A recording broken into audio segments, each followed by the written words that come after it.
everybody.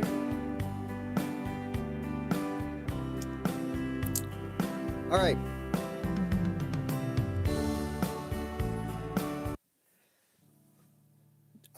Look, this topic is got all kinds of strategies and procedures and answers and methods, and I mean, you can do things, most things on most guitars or whatever you're trying to do on guitar. You can do them many ways, and one way isn't better than the other. It's just different. It's just going to sound different. So I think the biggest thing that I found here, when you start sharing information, there's always somebody, and I mean always, no matter what you're talking about, there's always somebody that doesn't understand that there's more than one way to do so many things on guitar. Because if there wasn't, then every single guitar player would sound exactly the same. That's the reality, right? Hi, Adrian. Hi, Mohammed. We have to understand that, it's funny because, again, the minute you start sharing information with people, I never once say things, I don't think anybody does. Some do. I've seen some videos where they go, this is the way you have to do it. If you get somebody like that, you move on, because that isn't what you have to do, okay? At the end of the day, as long as you get,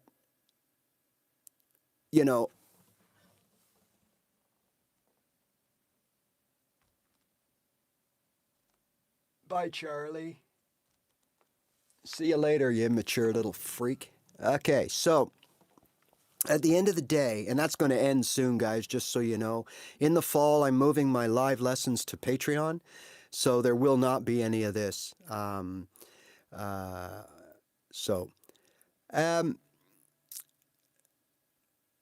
Yeah, I don't know why that comes up. I never post on Instagram. I am on Instagram, but I very rarely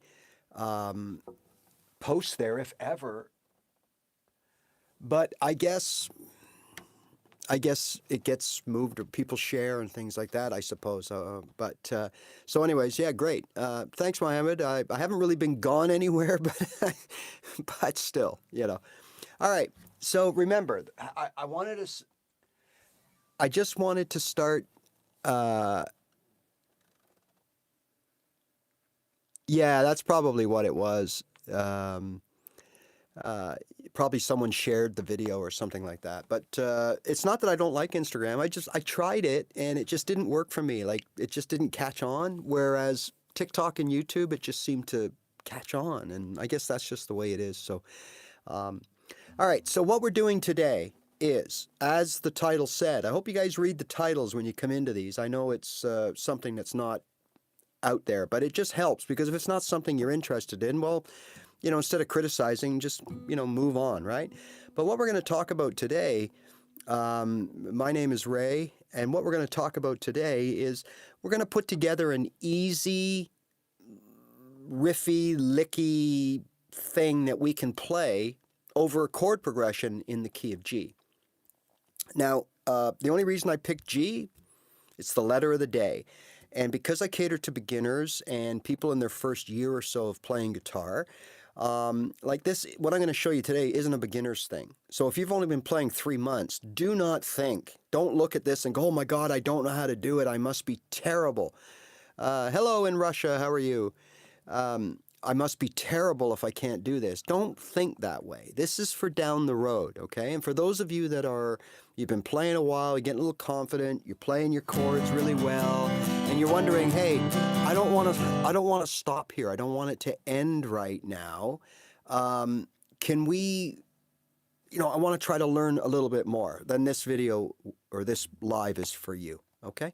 So the first thing we're going to do is we're going to establish a system for playing a solo, a riff, a lead, whatever you want to call it, okay? And we're going to do that by numbering our notes. Now, this is what I started doing internally as I was playing. Now, you don't have to do that. After a while, it just becomes second nature. Okay, I guarantee you that if you do it enough. And that's the whole thing with guitar, guys. Look, you can watch these videos to the cows come home. You can find anyone that will show you anything from your basic C chord to the Aeolian mode of the minor pentatonic scale. I mean, everything in between. Okay, and it's all great because it's all pertinent to someone. But that information doesn't have to be pertinent to everybody. So if you see some of this stuff when they're talking about the 8th degree and adding in the 11th to the Aeolian mode, don't worry about it. For the most of us, this kind of stuff we will never need to know. Now, I can I can compare this to anything in life, right? We can be good painters, cooks, golfers, tennis players, photographers, and we can do good work. But there's always going to be somebody that can do it better because they're into it more and they practice more and they started earlier in life and they take it a little bit more seriously and they learn, degrees of things where someone else just learns the basics of everything and they can still do fine. And that's what we're doing here.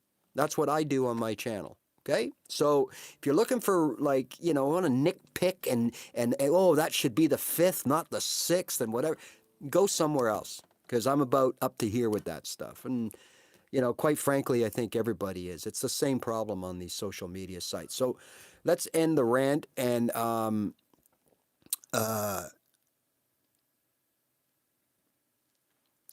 to know how to relate chord change. So I'm not quite sure what you mean by that. The chord changing department, that's something that you deal with in your first couple of months of playing guitar, if that's what you're talking about. That's what I call guitar boot camp, right? So you gotta, how would you say it? You gotta put in the hours and you've gotta, hello, Jane from Germany. You've got to put the hours in, and you can watch all these videos you want, but you have to practice. How to know how to relate chord change, what playing after like E. I'm sorry, I just don't understand what you're saying or what you're asking. I'm sorry, I just don't. So anyways, if you follow me, you know that I always tell you and recommend that you start out with a 4-note box off of the root, okay?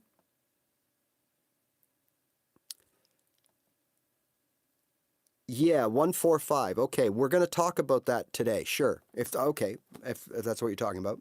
All right. So, in this case, the 1-4-5. First, let's look at the box where we get the 1-4-5 from. We have to establish that first. Before, we have to know where the starting point is, where the 1 is. Okay?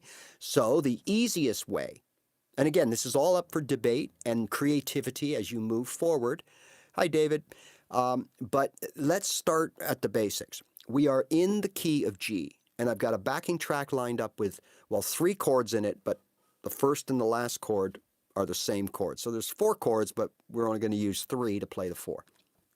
Now, this in itself is a 1-4-5 backing track.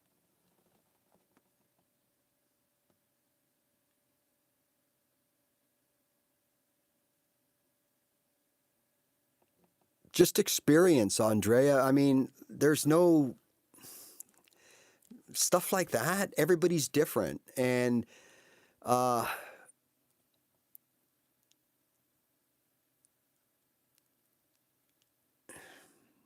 just keep doing it. That's all I can tell you. I mean, the whole thing, I can't speak for everybody, but for me, when I play something, which is, I'm going to explain how I start to look at playing it, I don't always think about the individual notes that I'm playing. What I think about is, what is my root note? And then from there, I tend to look down and see patterns and shapes.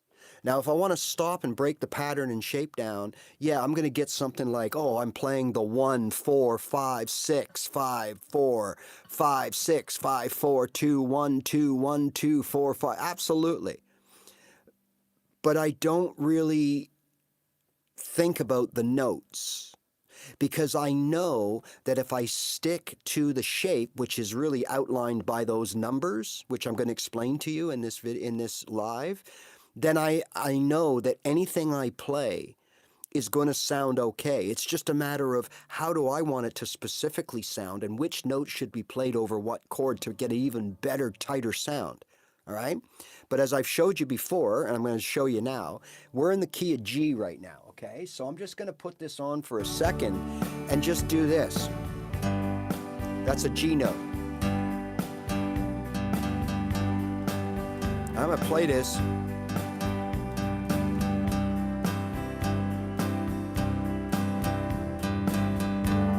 Okay, and I can keep playing that. I'm just going to turn it up so we make sure that you can hear it.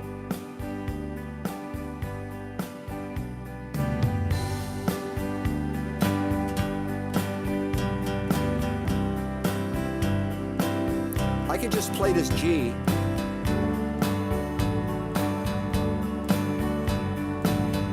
Or I could play this G here.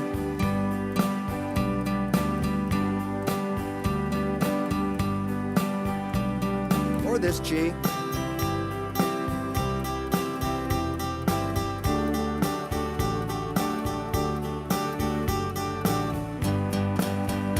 Okay?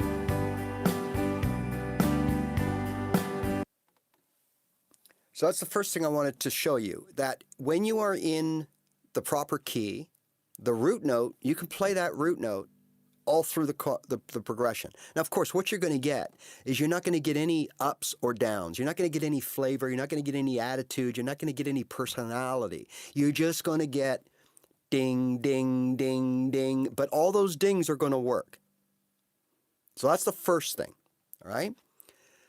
Okay, now, and if anybody wants to test that on their own, just go get any backing track, let it play.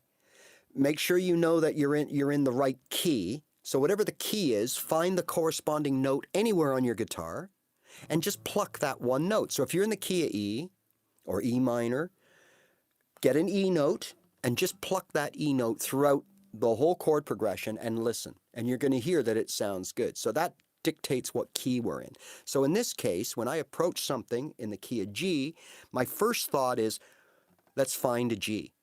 Okay, now just for now, I'm going to use this G here. We all know it. We all play it as part of our open chords. And I'm going to make a 4-note box. 1, 2, 3, 4. That's it. So I go G, 2 up to the A, and you can always do this. The 2 note will always sound good with the 1 note, always. 1 and 2 is A. And then down here on my box, right? There's a C. Now that's the 4th. Why is it the 4th? Because first of all, there's a rule, and we're going by the major scale. So there's a rule that the 4th note of the scale, so that means if I'm in G, G is the 1st note, A is the 2nd, B is the 3rd, C is the 4th, D is the 5th, E is the 6th. Simple. Right? Okay. So how does that apply to our guitar playing? Well, here's the G. We go up 2 to get the A. That's the number 2. So that's why we call it the 2. The 1, the 2. Now we already know, I just told you, that the 4th is always under the 1st. So the 1st is the root. So I don't have to look, and I know that the 4th is right under it. I don't even really have to know what that is. It's a C, but I don't have to know that. All I got to know is that's the 4th. The 1 and the 4 always go together. That's how your guitar is put together. E. What's 4 from E? E, F, G, A. So the next string down is A. What's 4 from A? A, B, C, D. Next string down, D. You get it? All right. So that's a relevant spacing, interval, 1 to 4. So I'll get to that in a second, sir. All right, so we know that the G is 1, so right under it is the 4. Okay, so now we know the 1, the 2, the 4, and the 5. Now, this comes from the major scale. So if I was playing the whole major scale the way I was supposed to, I would play 1, 2, the 3 would be the B, and it's right here. And then we slide, there's no sharp, so we go from B to C, and there's my 4th. So there's where, all I'm doing is I'm cutting off that 3rd so that I make it a nice, even, square box, right? So gives me 4 notes to play with, right? Oh, by the way, if you see this popping out of my ear all the time, don't ever buy Shure earbuds. Horrible, just horrible. They don't fit. The wire's too thick, so it's always pulling them out of your ears. It's too heavy, the wire. And you gotta, in order to get a different silicone, like a different, you gotta go buy a special pack for another $20 that gives you 2 or 3 sizes more earbuds so you can change. It's horrible. Anyways, sorry, I had no more rants, I promise. All right, G, A, C, D. Now, just that alone, just that 4-note box, I have my 1, 2, 4, and 5. And why is that a 5? Well, it's obvious because that's a 4. 2 frets up is a 5. 1, 2 frets up is a 2. 4, 2 frets up is a 5. 2 more frets up is a 6. That's just the way it works. Okay?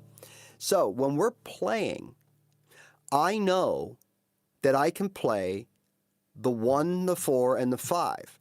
Why? Because my chord progression is 1, 4, 5. G, C, D, G. 1, 4, 5, 1. Right? G. Now what's the note? The 4 note from G is what? C. Well, it's the same with the chords. So if your chord is G and that's your first chord, your 4th chord will be G, A, B, C. Exactly the same as the notes. So the notes here are 1, 4, 5. The chords in this key of G would be G is 1, A is 2, B is 3. You got it. C is 4, D is 5.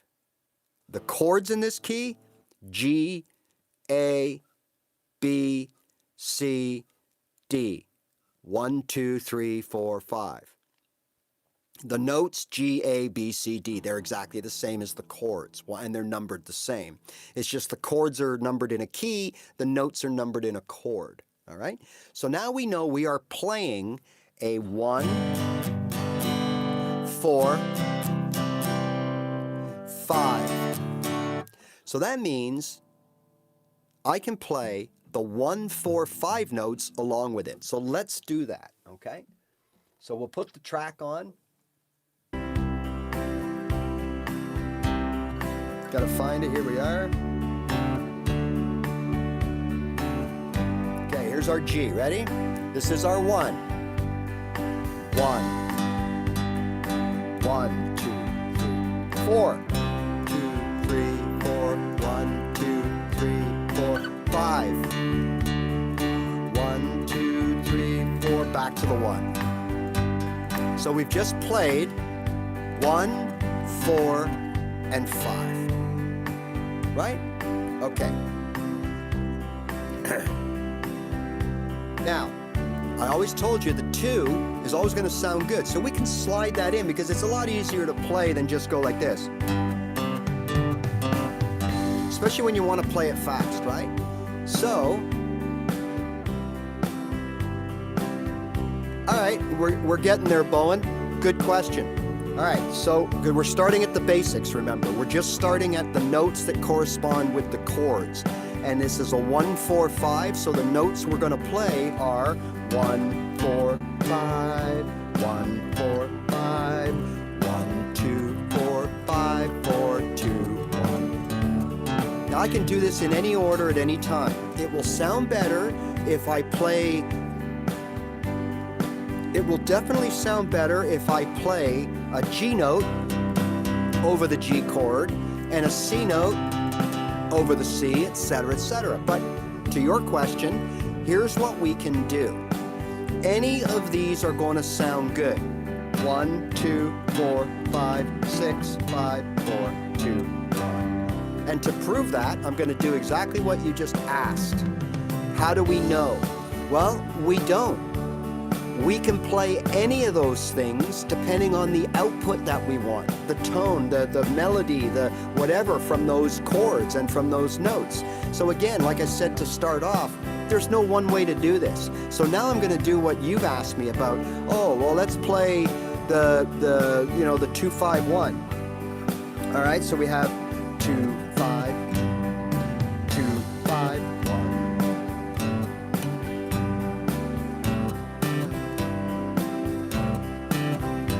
Works, right? It works. I'm just, for simple sakes, I'm saying start on the 1. Now let's speed it up.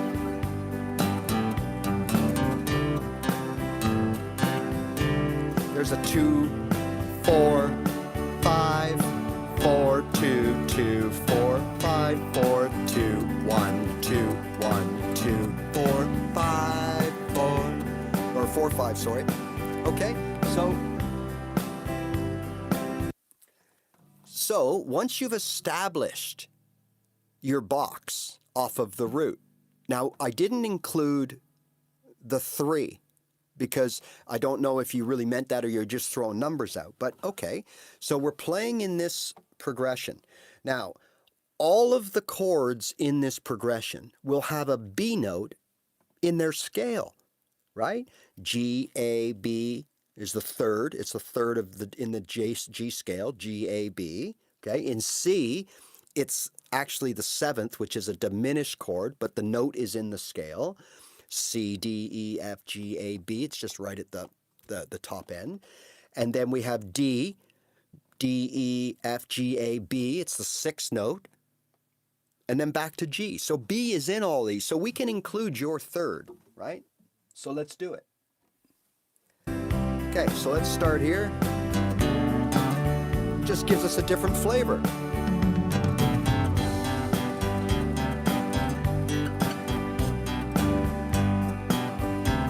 What I'm doing right now, I'm playing the exact major scale, the G major scale.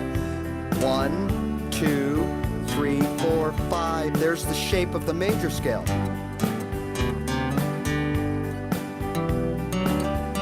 There's the octave.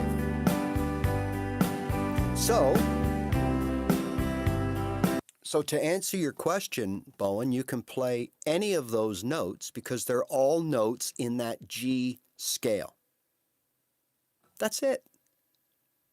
So now as you start, once you establish this, now I generally leave the 3rd out unless I need it, and that is going to be determined by my ear. Like, do I want that flavor in there or do I not want it in there? That's completely up to you. Sometimes you will and sometimes you won't, right? So now another way, all we're doing here is we're basically playing the major scale, the major scale of the chord that's playing, that we're listening to. Okay, that's really all we're doing. Now, when you get good and you know your fretboard, then what you can actually do is make each chord play the number 1 note of that chord. So what that means is when the G is playing, the G is my number 1. So I'll play. When it moves to C, instead of staying in G and playing the C as a 4th, I'm going to treat the C as a 1. And I'm going to play a new 4-note box. 1, 2, 4, 5. And then when the D is playing, I'm going to switch to the D and I'm going to play my 4-note box off the D. So let's do that, okay? Where are we here? Okay.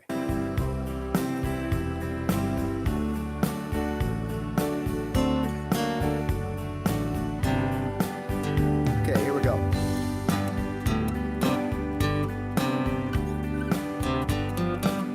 Here we go. C. D.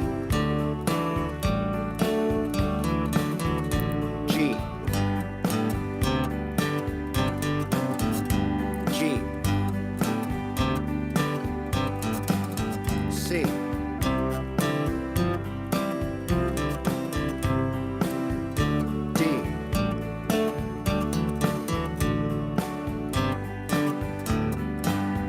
Okay? Yeah, great, you can do that. Not only that, you can do this. So the first time around, this is the C, D. Now we'll do the G here. And we'll do the C here.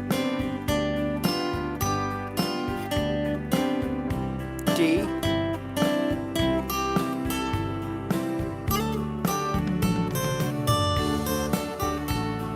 G. Right? So all we're doing now is we're still playing 1-4-5s or 1-2-4-5s like in the box. But what we're doing is we're starting our 1 in different places. It's still a 1 though. Any G on your fretboard is still the 1.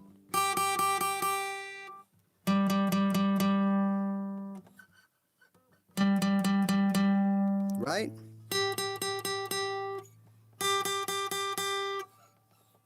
I don't know if I missed any, but any G. Then you can move to any C and repeat the process. 1, 2, 3, 4. If you want to go that way. The easiest way and the quickest way to get playing is to just lump them all into one key. Because without, I don't want to get into too much of this because you really don't need to know this, but again, it's good to know. These chords are played together for a reason. It's because they're all in the same key. Now, if you look at the big picture, the key is the neighborhood. Inside, there are 7 houses. Those are the chords. All of those houses and everyone in the houses, those are the notes, right? So we have the notes, those are the little people in the houses that live in the neighborhood. So those are the notes in the chords that are in the key. So if we're in the key of G, now what that means is the chords that we're playing in like 98% of the songs out there will only be from the key of G. That's what that song is going to be made of. There might be only 3 chords, G, C, D. Could be G, C, D, E minor, A minor. That's 5 chords. It could be G, C, D, E, F diminished. Could be whatever. We generally don't use the diminished chords. But if you look at any song, it says key of C. If you look inside, all the chords used will be from that key and only that key most of the time. Okay? There are some rules that allow you to go and borrow, because if you've noticed all your keys, there are certain chords that are in multiple keys. You can borrow a chord from a key based on its things like its relevant minor or relative minor. We don't need to know this. This is just going to confuse you. But you can do that, right? Always major. Well, okay. Notes are all one note. Chords are the only things that are major and minor. So what that means is, if I'm playing the notes of the G scale, I'm going to play G, A, B, C, D, E. Okay? That's what we did here. G, A, C, D. G, A, C, D. There's no minor and major. Just like power chords. There's a power chord, which is your 1st and your 5th, right? Played together. You can play a power chord over a G major or a G minor progression. The only time that it matters is when it's flat or sharp, because a G is different than a G sharp. But a chord, minor or major, the note is the same regardless. I hope that helps. Okay? So now we've got our G. We played the 4 notes, right? Now all of those chords are from the key, the same key. So all of the notes in all of each of these chord scales are going to be all usable. That's why we're playing over G, C, D, G. That's why we can use an A. If we couldn't, then we wouldn't be able to use the A. We wouldn't be able to use the B, which is the 3rd, right? And we wouldn't be able to use the E. which was, in this case, the sixth, right? 1, 2, 3, 4, 5, 6. We wouldn't be able to use that. But we can, because B and E notes are in all of the scales of the chords that are in the chord progression, the key. Okay? So now it comes down to, as you asked before, you don't have to ask which notes you can play. As long as they belong to that scale, you can play them. Now, if you want to play a song note for note, like you want to play the Hotel California solo, well, of course, you have to play note for note. So you got to go in there and find out exactly what note he plays every single step of the way. If you just want to improvise and come up with something that kind of sounds like it, and maybe not, but it still sounds good, then you would be going by the formula, the shapes, whether it's a 4-note box with a little tail on it to get out to the 6th. I call that the super shape. Or you're just playing, just the 4-note, one 4-note box through the whole song. You can do that too. It'll be not very fancy or sophisticated, but it'll sound just fine. Hey, Jane, thank you. That's what I try to do. Because I remember what it was like to learn. And I tried 3 times, right? So I tried twice on my own with videos. I lasted 1 year each time and I quit because I just wasn't enjoying it. I wasn't sounding good. I wasn't getting anywhere. And my wrist was killing me from 6 months of bar chords, right? So, hi, Assassin, how are you? All right, so when I came back the 3rd time, I realized what I was doing wrong. And it's what so many other people do wrong. You don't know what to do, so you listen to people that are really good, and it's their way or no way. So they tell you, oh, you got to learn bar chords or you'll never be a guitar player. So what do? You learn bar chords, and it hurts, and you can't do it. You can't, and eventually you quit because we don't like doing things that we're not good at. That's the human nature, okay?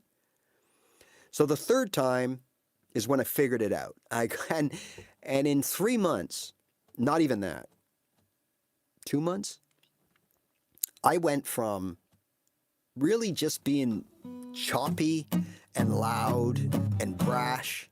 I had no strumming skills. I was hard on the strings. I didn't know if I wanted to use a pick or my thumb.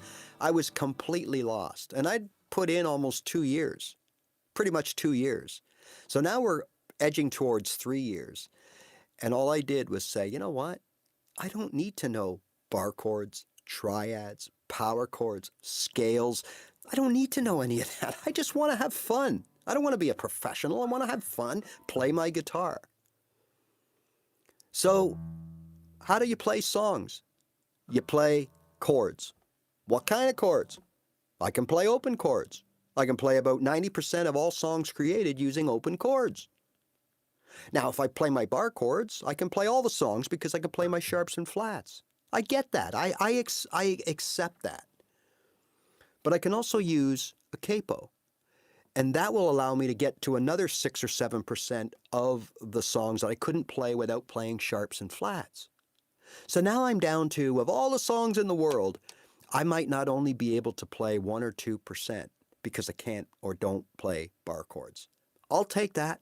Thank you very much. Every day and twice on Sunday. Okay? So once I realized that, then the next thing I did was I said, okay, all these songs that I'm looking up on Google, the chords were so irrelevant to me. I knew nothing. Like, why is that an E minor, an A minor, and then this song has a G and a B and an A minor, and this one has an E and an F and a G minor? Why? Well, all songs are written in a key. And in a key, you don't have to be intimidated. There's only 6 chords. There's actually 7, but we don't use the diminished, right? Unless you're into jazz or classical. But yeah, Bowen, learning songs is really good because we'll get there, right? So now I got 6 chords all I got to worry about. And when I started looking at songs, I started realizing that, okay, those 6 chords in that song, or 4 or 5 or 3, they're all from this one key. That's it. And over here on this song, in the key of D, all the chords are from the key of D. So then I said, okay, what key are most songs written in? And the overwhelming answer is C. In fact, from what the research I did, over 50% of all music in all genres is written in the key of C. That leaves the other roundabout 50% to be split into all the other keys. C sharp, D, D sharp, E, F, F sharp, E flat, D flat, blah, blah, blah. So I thought, well, wouldn't I have to be pretty silly if I didn't first want to learn the chords? We just, Zishan, I'll get to it again, but we just went through that. Exactly. Okay, I know you probably just joined, so I will do it again, all right? Just hold on. All right, so wouldn't I have to be silly not to learn the key of C? So look, when you're a beginner, there's a reason all these videos, all the guitar teachers, whatever, they steer beginners to the key of G, D, and C. And there's a reason for that. And the reason is,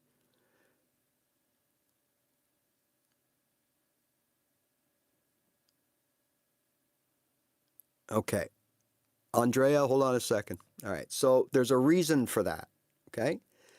So I've got 3 chords from the same key. So if I start learning those chords, so in other words, in G, there's only one bar chord, and it's an F sharp right at the end, and you very rarely have to play it when you play songs in the key of G. So technically, the key of G, for a beginner, has no bar chords, if we take out the F sharp, which we'll never use, very rarely use it, okay? Then we look at the key of C, and there's no sharps or flats, so there's no bar chords in the key of C, just minor chords and major chords. That's it. And then if we look at the key of D, we have D, right? We have E, that's an open chord. Then we have an F sharp. Then we have a G and an A. So we only have that one F sharp. And you really aren't going to need it that much. So that's why beginners are pushed towards those keys, because there's hardly any bar chords. And that's the way it should be as a beginner. You should not have to worry about bar chords as a beginner, because, well, quite frankly, it's going to be very difficult for the overwhelming majority of you there, okay? All right, so I thought, well, okay, if I learn 3 chords from either G or C, the 1, the 4, and the 5, okay? And Jishin, Alvi, this is kind of getting towards you. So I'm going to learn the 1, 4, and 5 chords from C. So that means I got to learn C, F, G. In G, I got to learn G, C, D.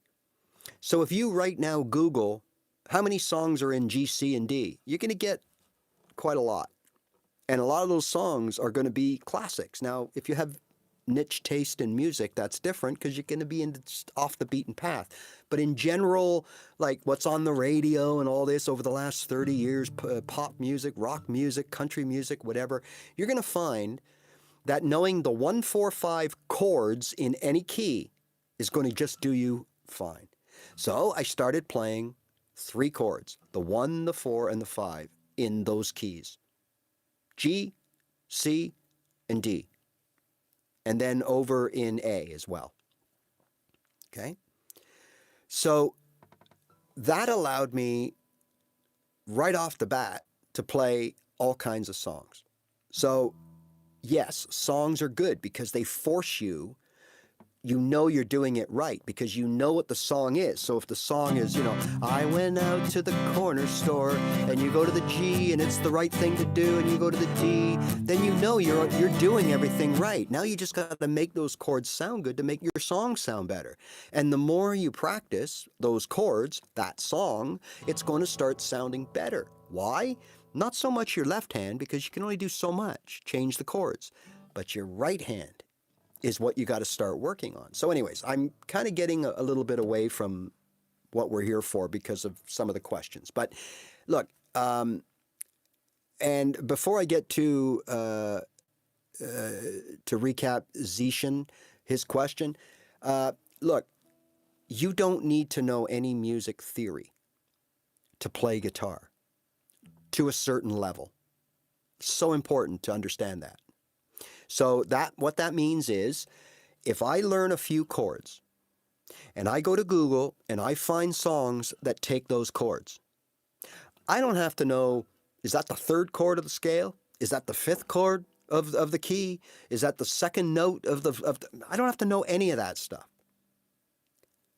Google will tell me what to play, and then if I really want to, Google will tell me where to put my fingers to play that A minor and that C and that G. I don't have to know why. In fact, me personally, I played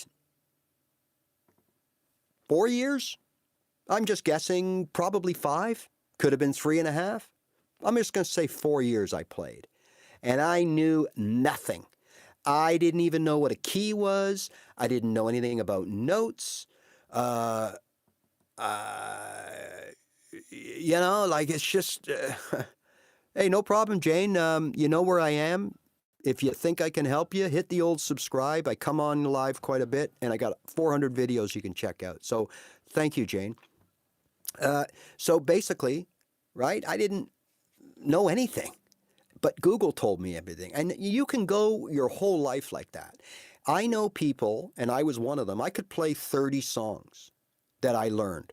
Neil Young, Def Leppard, Kiss, Elton John, whatever, okay? And I didn't know anything about the key. I didn't pay attention to anything other than what Google told me what the chord was. And if I couldn't play the chord, I just turn the page and find another song to play. So yes, you can play without any theory, any musical theory. However, your journey is a constant uphill road, constant learning, constant learning. In fact, like any trade, art, craft, profession, they always say 10,000 hours to master your craft. Well, let's look at it. Let's look at that. 10,000 hours to master your craft. Now, if I want to master the guitar, 10,000 hours. They tell me to practice 30 minutes a day. Oh my God, that's 150 odd hours, 160 hours a year. Oh my God, that's 8 years for 1,000 hours. Oh my God, I don't have enough time left. So of course, if I'm young, which a lot of these guys were when they started, and they just locked themselves in their room 6 hours a day and played nothing but guitar. Well, now you're playing 4 hours a day, let's say. Now all of a sudden, you're playing, 2,000 hours in a year. Well, 5 years. Hey, here's my 10,000 hours. You get it? Because you are going to need that to learn everything. But the thing is, you don't have to know. I don't have to know anything about what I mentioned earlier. Bar chords, power chords, scales, modes. I don't have to know any of that. Triads. I don't have to know any of that stuff. And I can play any song I want, when I want, how I want. Right?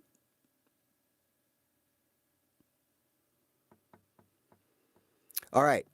Mr. Titan, if you're early in your journey, I'm assuming you're just learning 3 chords, 2 chords, 4 chords, whatever.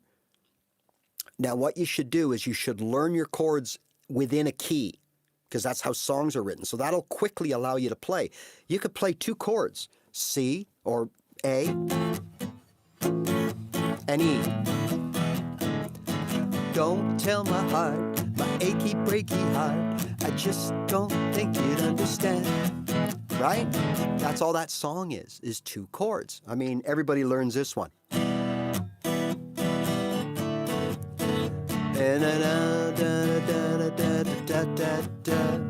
I've been through the desert on a horse with no name. Those are 2 chords. One of them's an E minor and the other one's an obscure chord, but it's an easy chord to play.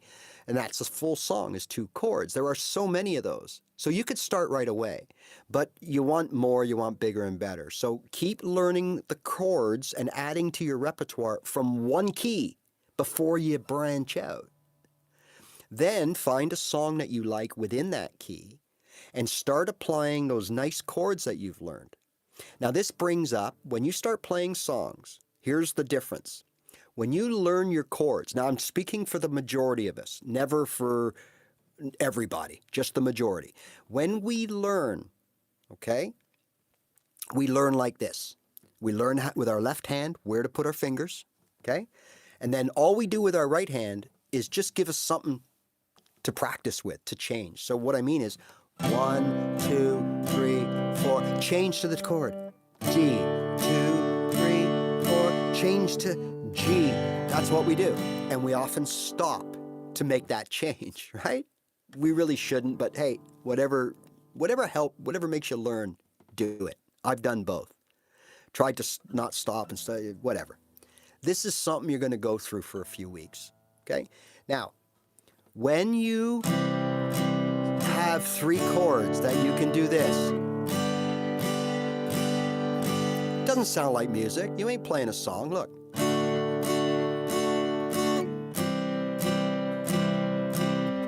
See this? I'm playing 3 good chords. There's not any really bad strings going on, but that ain't a song. However, there are thousands and thousands and thousands of songs with those 3 chords in them. So how do I turn them into a song? So the question, or the answer to that question, is your right hand. No problem, Bohm. This is the answer to your question. This hand is your creative hand. Someone mentioned about the banjo using their right hand. This is what it's all about. Okay? So over time, after you've learned how to play 2, 3, 4 chords very well, for that person that asked, the next thing, as soon as you don't have to put 100% brain power into your fretting, then it'll allocate some of that RAM to your right hand. So now you're going to start with strumming patterns.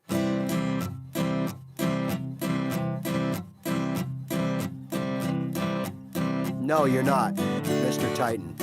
But good question. Right? So now, and I'll get to it right away. Okay? All right, I'll get to your question. Just let me finish this thought. So now I'm playing my songs. Now I'm starting to add strumming patterns. That means I'm going to be playing an up and a down together. Down, down, down, down, up, up, up, down, down, down, down, down. Now, same 3 chords. But you can already tell there's a difference. They're starting to sound like they got character. Implementing different strumming patterns, right? That's your right hand. So that's your next step, is to take those 3 chords that you now play well, now get your right hand going. Now, when you play songs, you're going to realize, hey, wait a minute. All these songs that are G, D, C, they should all sound the same, but they don't. Why? Because of your right hand. So, for example, I'm just going to give you 2 examples, okay? Same 3 chords. Remember that. She got a smile that it seems to me reminds me of childhood. And everything was as fresh as a bright blue sky. Okay, we got that. That's a song. Then we got this.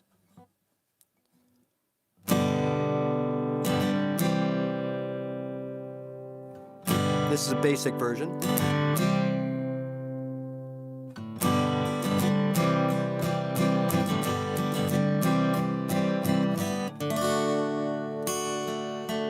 She says that it's cold outside, hands me a raincoat.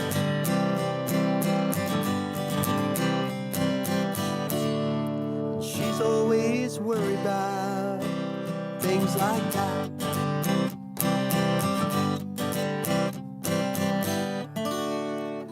Two songs, completely different, using the same 3 chords. What made them different? So the left hand was only doing D, C, and G. G, C, and D.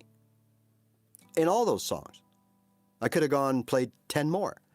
G, C, D, and they'd all been the same fretting, right? The order of the chords would have been different, but they're the same.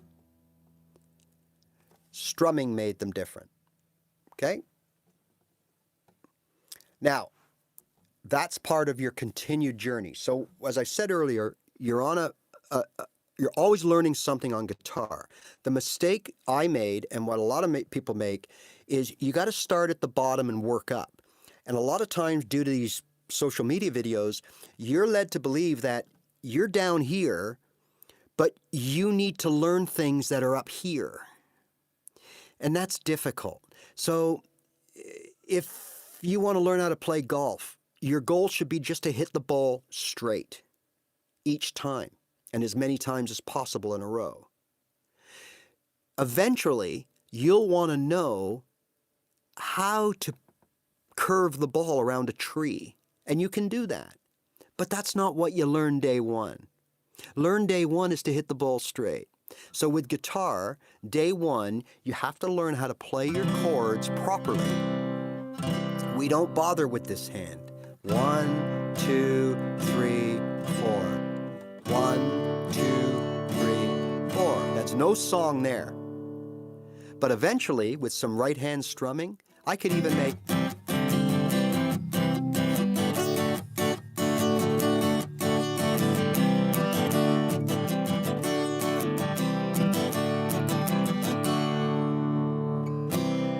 out of 2 chords.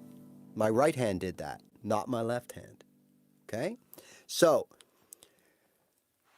you start and you keep learning from beginner up. Chords, strumming patterns, little techniques, palm muting, hammer-ons and pull-offs. All these things that you can incorporate into your general open chord playing will slowly but surely make you sound smoother and better. Your songs will sound better. You'll be able to play more songs as you learn more chords. Now you know 4 chords. Now you know 5 chords. Now you go to another key, but there's already 2 chords you know that are shared by that key. You only have to learn another 1 or 2. And now you got 4 chords in 2 keys. So now you can play double the amount of songs, and it just keeps going, right? So your question was, at what point can I say, I know everything there is to know about guitar? And my answer to you will be, and not to discourage you, probably never.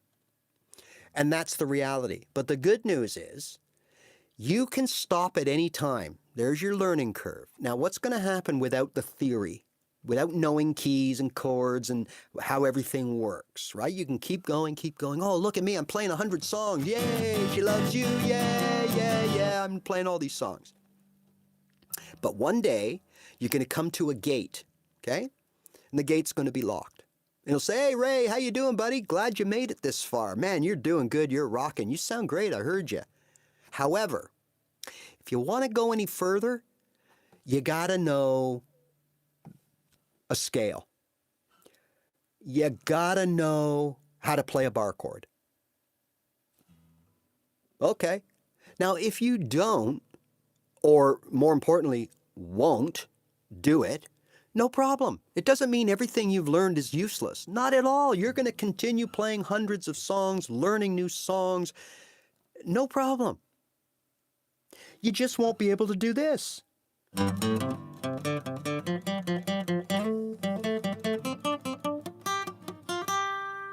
Who cares? I played for years without doing that, and I didn't want to play leads, solos, whatever. I had no interest. That didn't come till later, when I wanted to and I was ready to learn. So I hope that answers that kind of thing, is that you only need to learn as little as 3 chords to have a good time and play well with your guitar. You don't have to understand how those chords are made. You don't have to understand anything about keys, notes, scales, bar chords, triads, power chords. You don't have to know any of that stuff. And you can play hundreds, if not thousands, of songs. Right? So, if that's the case, you go at your own leisure. And when you get, here's the last piece of that little puzzle, is that as you are playing and learning your chords, doing this every day, even if it's basic like this, you're building what I call the guitar foundation. Left hand, right hand, ear, and brain, all working together like a machine, right? There you go. Look, JJ94, exactly, okay? So here we are. Somebody wants to know, can I just play open chords with no theory? And can I? Yes, you can do that. But you can also do what JJ94 is doing, because that's the music you want to play. And if you want to play Nirvana and certain bands and certain tempo and style of music, guess what? It's all power chords and distortion pedals and rock on, dude. So what you're going to do is generally, if after laying down the foundation, perfect, JJ. So what you do, you decide what, like, everybody has a different purpose, what they want to do with their guitar. And that's what you should ask yourself before you start. What kind of music do I want to play?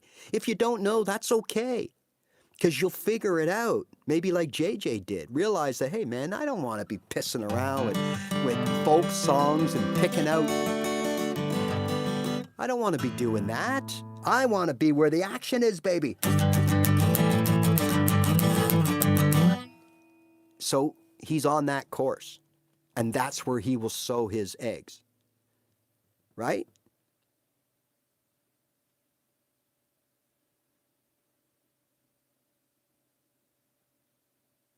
Oh, okay. You're talking about finger strumming?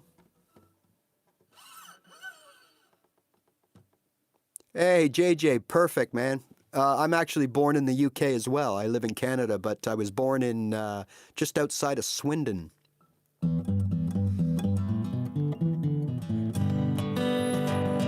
I think, are you talking about finger picking? It's what we do here, Chair. I do it quite often. I'm just a small channel, right? And I'm just a guy, and I'm not interested in all the getting a million subscribers. Just sharing information with other people trying to learn, because I know how hard it was. And if you if you think I can help you and you kind of like what I'm doing, just subscribe. That tells YouTube I might be a somebody when really I'm not anybody, but that would be so great. Good. All right.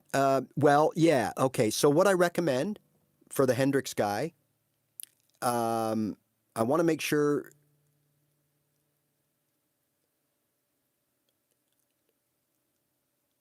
I like to play the rock and punk stuff. Great. Perfect. And see, that's my point. So look, here's the general rule that I put in place for myself. Learn the basic chords first, because without that, you got to get started somehow, right? Yes, exactly. Mr. Walrus, absolutely. All excellent points. So the general path would be, you got to learn the basics. You got to learn how to play chords. Now, those could be bar chords from day one, or they could be power chords from day one. Absolutely, no problem. Play, but I recommend most of us are going to play open chords, kumbaya, and we're going to start playing our G's and C's and D's, and we're going to start playing songs, okay? Then you're going to start working on your right hand to make those chords into music. Just like I showed you with those two songs that were both D, C, and G, and we went from playing nothing to playing with just a strumming pattern, making those chords sound like a song, right?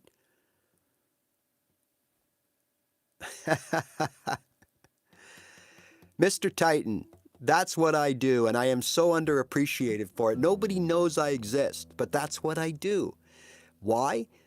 Because when I tried to learn, all I got, and I'm not being rude to anybody, but all I got was these arrogant show-offs that would talk about what I should be doing and then rip the guitar. See, this is what you do. Well, stop. And they're using all this lingo that I didn't know. What's an interval? What's a fifth? What's all this? I have no idea what they're talking about. Next. So I try not to do that, right? Rob D, you guys are just coming out of the woodwork with all these amazing suggestions today. okay?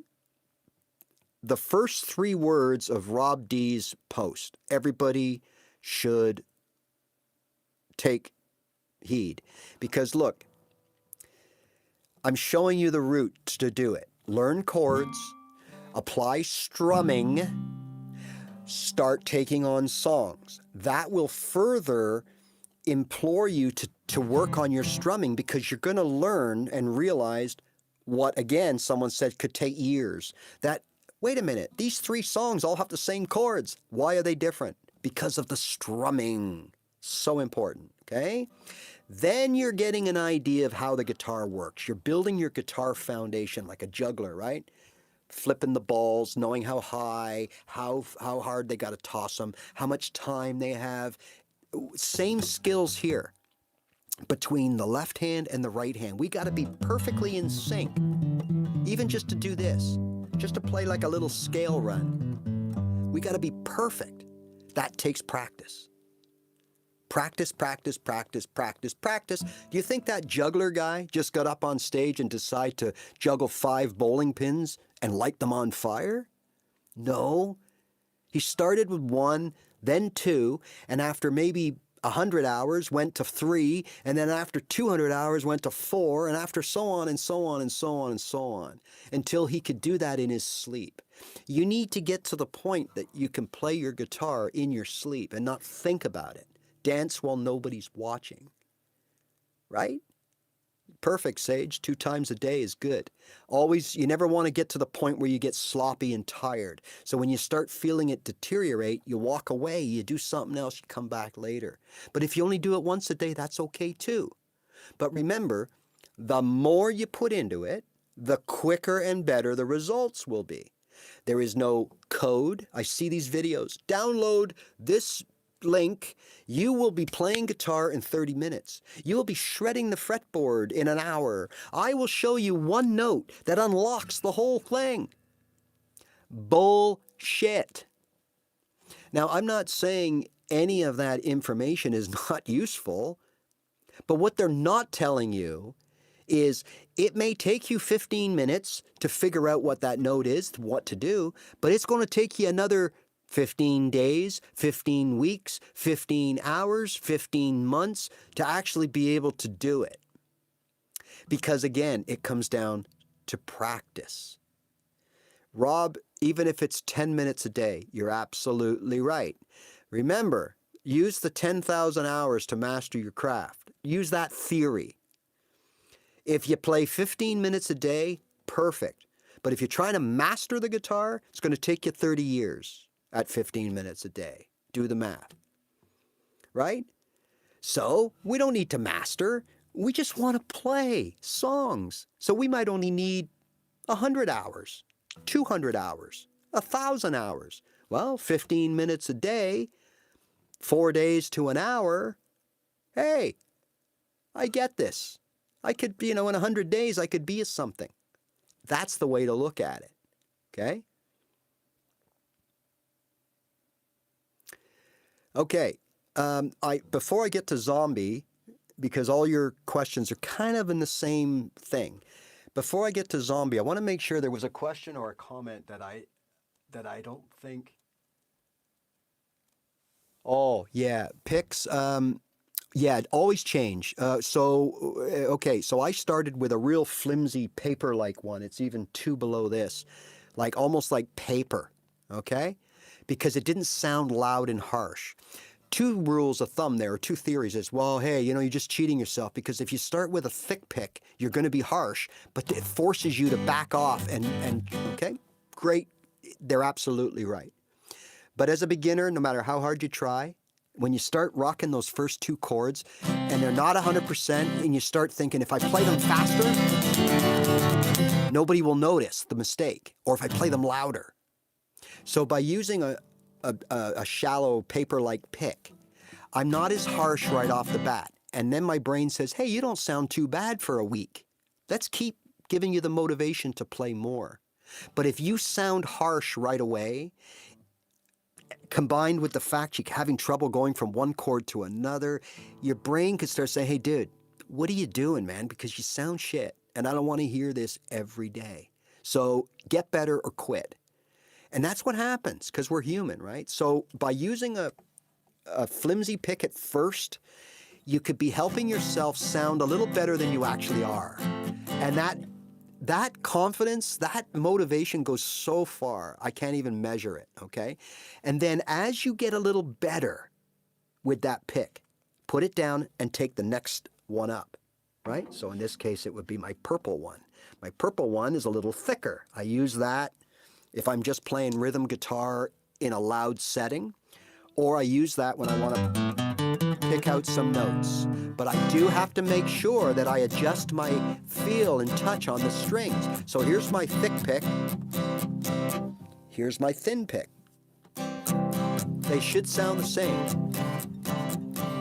The only difference is when I use my thick pick, I have to take note of being softer. And as a beginner, we just don't have that ability because our brain is focused hyperly on one thing, getting our chords done. And then maybe strumming, maybe.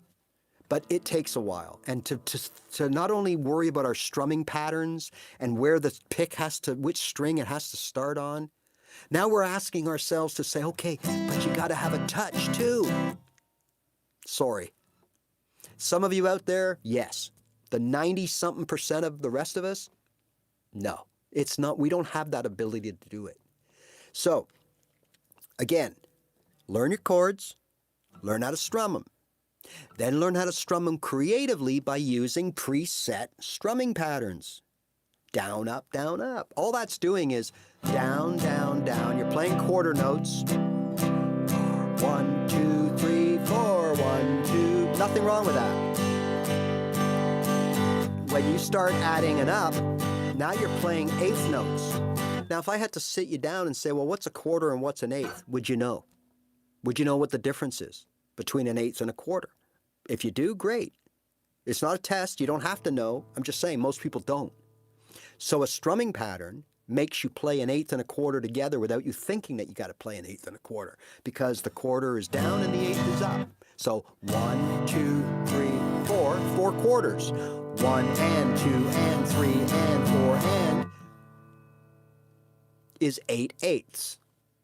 They all have the same result. 1, 2, 3, 4. 1, 2, 3, 4. 1, 2, 3, 4. They all have the same results. So you don't have to think about it. That's why you learn strumming patterns. When you start learning strumming patterns, you start playing basic versions of songs. The only way to get from the basic version of a song to a cool version of a song is practice. Practice, practice, practice. You will then start learning different techniques that you can do. Palm muting, playing little walk-ups. We can't do that as beginners because we need the guitar foundation. We need the left hand and the right hand working together to be able to go. Especially without looking. Got to do that. It's comfort. It's dance like nobody's watching. Okay? Now, 45 millimeter. That's about what I use. So this one is a 5.3, and this one is a 4.1 or 4.2, and the one I started out was 3 something, like 30. It was the white one. So, yeah, I mean, again, and that's preference. There's no rule that says you got to use a certain pick, right? Okay.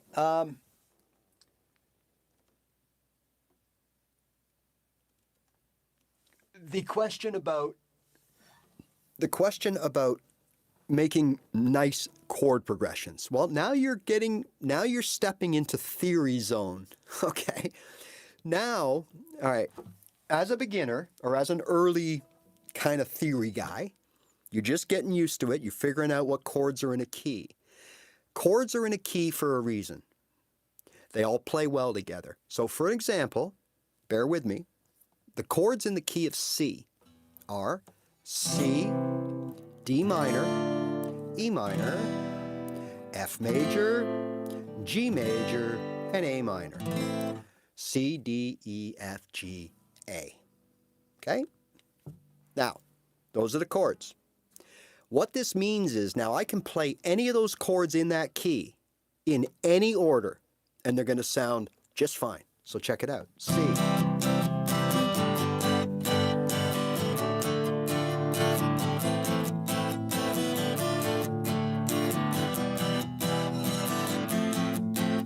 C, D minor, E minor, A minor, C, G, D minor, E minor, F, C, G.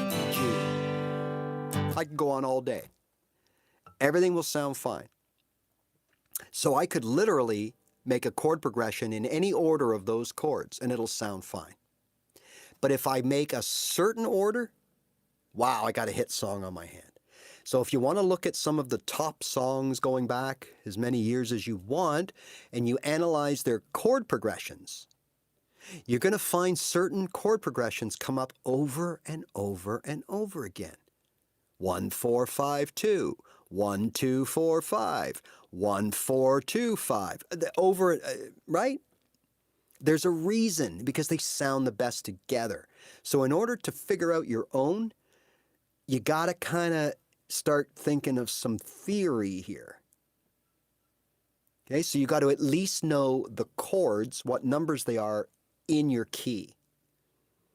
Later on, if you want to really get into it, now you got to figure out what notes are in each chord, what the scales are, so that you can play a certain chord knowing that the last note will lead you perfectly into another chord, like things like that. But that's getting really splitting hairs. But you need to start understanding theory. Now, part of that is using your ear.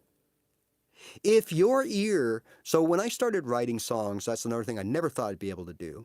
But when I started writing songs, a lot of times I go, okay, so where should I go here? So I'm playing a G. I went out to the corner store. I went down and there was no more. Ba, ba, ba, ba. Now I know I got to go somewhere. I can't stay here. So where should I go? So I go da da da da da, back to the G. Oh, that sounds pretty good. Yeah, I'm gonna go with that. Now I went to the house and I knocked on the door and she said that I wasn't home. Let's try that C again. I don't know where I've been told. Ba, ba, ba, ba, ba, ba, ba. Now I realize I need a third chord, okay? Now there's many ways we can go, but without knowing what I was doing, I instinctively went to a D. And I thought, well, that sounds pretty good, but let me try it elsewhere. G, C, G, A minor. Oh, that sounds all right. So it all comes down to what kind of vibe did I want in my song. But I knew that I can use or try any chord, or I didn't know that I could try any chord in the key. I just did it because it sounded good with my ear. And then when I started analyzing and learning about songwriting and stuff, I started to realize, holy shit, I didn't even know what I was doing. I better go and check and make sure that that chord belongs in this key and that it's right. And lo and behold, everyone was right. Because my ear said, yeah, no, A minor sounds perfect there. It turns out, well, A minor is the 6th chord in that key, so it would sound good. Or A minor was the 2nd chord in that key, and it's going to sound good. You see what I mean? So a lot of times your ear, we don't think we have good ears, but we do. We've been listening to music in some of our cases for 50 years. We've been hearing certain songs 10, 13, 15, 18,000 times over that. We know those songs. We know what they're supposed to sound like. So trust your ear, okay? But at the end of the day, it's theory. You've got to start understanding. So the first thing I would learn is my keys. What chords are in a key, and how do I find out what chord is in a key? So I didn't mean to go there today, but I'm going to go there because it's kind of like what we were talking about earlier with the 1, 4, 5 notes. I'm going to just do a quickie on this, and we'll do another show just on this, right? But if I want to know, like, what chords are in a key, we use the formula of the major scale. Whole, whole, half, whole, whole, whole, half. Or 2-2-1, 2-2-2-1. And what does that mean? Well, that means if we want to know what chords are in, let's pick a E, okay? That's E, because there's lots of shit in E. So let's E. So there's the first chord in the key of E, is E. Now we apply the formula to the major scale. So to get the second chord, we got to go up 2. So 2 from E would be E, F, and there's no E sharp, so that's 1. There's your E to F is only 1, not 2. We got to go 2, so we got to go to F sharp. E to F sharp is 2 frets, 2, 1 whole step. So my second chord in E is F sharp. Minor. Why is it a minor, not an F sharp? Because it's the second chord. The first chord is E. Remember, the 1, 4, and 5 chords are major chords. The 2, 3, and 6 are minor chords in a major key. In a minor key, it's not quite, but almost opposite. But let's not confuse. We'll stick with the major right now. So we're in E major. To find the second chord, we go up 2. So E to F is 1, to F sharp is 2. So it's an F sharp, and because it's a 2 chord, not a 1, 4, or a 5, it's a minor, so it's F sharp minor. Now to find the third chord, we got to go up 2 more. So E to F sharp minor was the 2. Then from F sharp minor, we go to G, that's 1, G sharp. And because it's a 3 chord, it's also a minor. So E is 1, F sharp minor is the 2 chord, G sharp minor is the 3 chord, then we go up 1, 2, 2, 1, so it becomes A. So now we have E, F sharp minor, G sharp minor, and we'll play it here, A. So now we have our E, F sharp minor, G sharp minor, and we have our A. Now we go up 2 more, so the next chord would be a B. There's my B, or you can play it here, B. You see how it works? And now from here, we got to go up 2 more. Well, B to C is 1, so the next chord would be C sharp. And it's a minor because it's not a 1, 4, or 5. And that's how you find the chords. That's where theory comes in. That's now I don't need Google. Google's gone. See, I don't use Google. I got no sheets of paper. When I play, I got no sheets of paper. The only thing I use is a lyric tablet, where it has the lyrics on it. I don't need that anymore because if I'm stuck, I know where I got to go. Like I know I can find my chords, I can find my notes based on the same theory. So that's where theory comes in, right? Thank you, Mr. Titan. I hope to see you again. Oh, thank you so much. I much appreciate that. We all seem to appreciate that. And it doesn't matter to me if I have 1 subscriber or a million. But it seems to matter to other people. It seems to matter to YouTube. It seems to I get all these. Once I got to, I think it was about 7,000 or 8,000, I started getting all these emails from companies, oh, you want to do this and that. No, not really. Because if you send me your product and it's shit, I'm going to tell people it's shit. I'm one of those guys, right? I'm not going to sit there and say, oh, look at this, use this, it's so great because you're giving it to me. That's not going to happen with me. So when I tell them that, sure, I'll use your product, but if it's crap, I'm going to tell people it's crap. And I don't hear from them again. So anyways, thank you so much.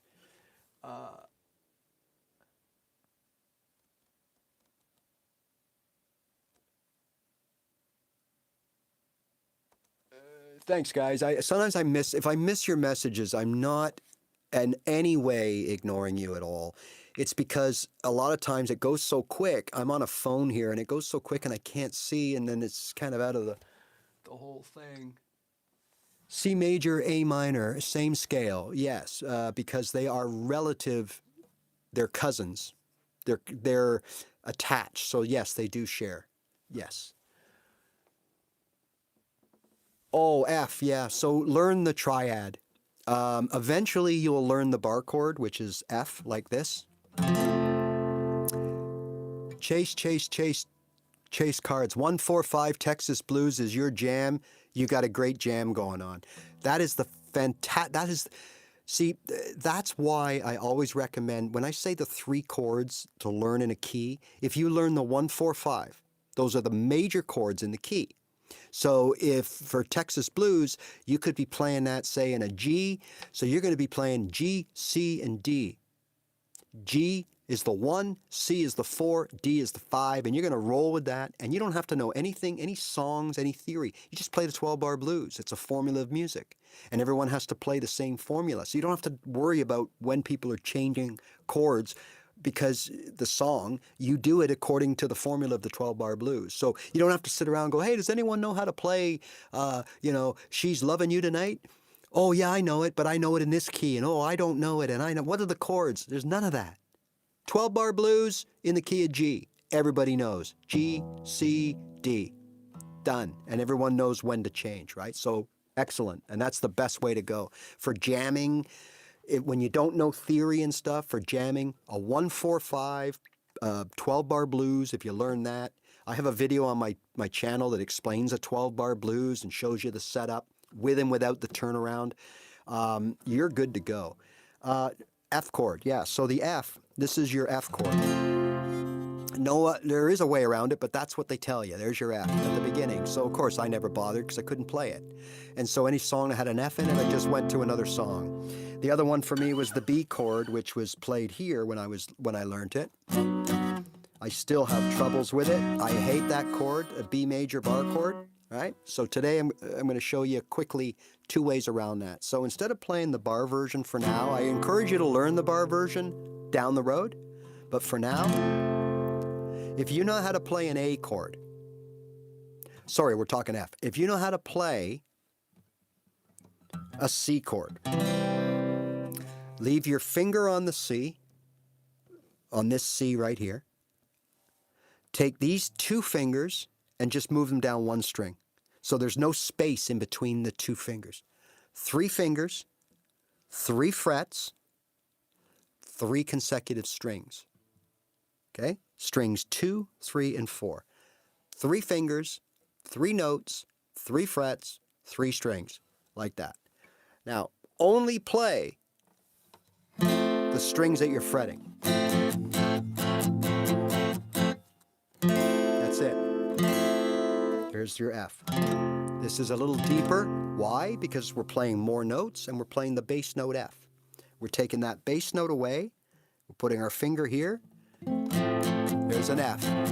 Now we can move that to here. We have a G. We have an A, one of my favorite chords right here. We're playing triads right now. Can you believe it? That's how easy this stuff is. It just seems so intimidating, the way they talk about it and the way they play it so fast. And it's like, oh my God, I'd never do that. You can't do this? F, G, A. Arpeggio, that was the fellow. I hope, or lady, I hope you're still here. I'm sorry, I forgot about your question. The way I play arpeggios, I don't look at those charts, go, oh, you got to hit this note, that note. And finger picking, if you're still here, I just remembered your question too. But all an arpeggio is playing the individual notes of a chord. That's it. So what does that mean? Okay, we're talking about F. How many strings are involved in there? 3. So I can take those 3 strings, play them in any way I want, one at a time. Look at my right hand. There's no rhyme or rhythm. I'm just doing what I think sounds right. But I'm only playing those 3 strings. If I'm playing a G, I got all 6 strings because all 6 strings are in the open G chord, right? So I got 6 strings, so I got to play. Look at my right hand.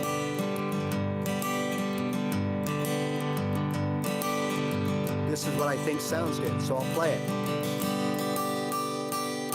I can do anything I want by playing 1 string at a time. If I'm playing a C, then I can only use 5 strings because that's how many strings are involved in the C chord.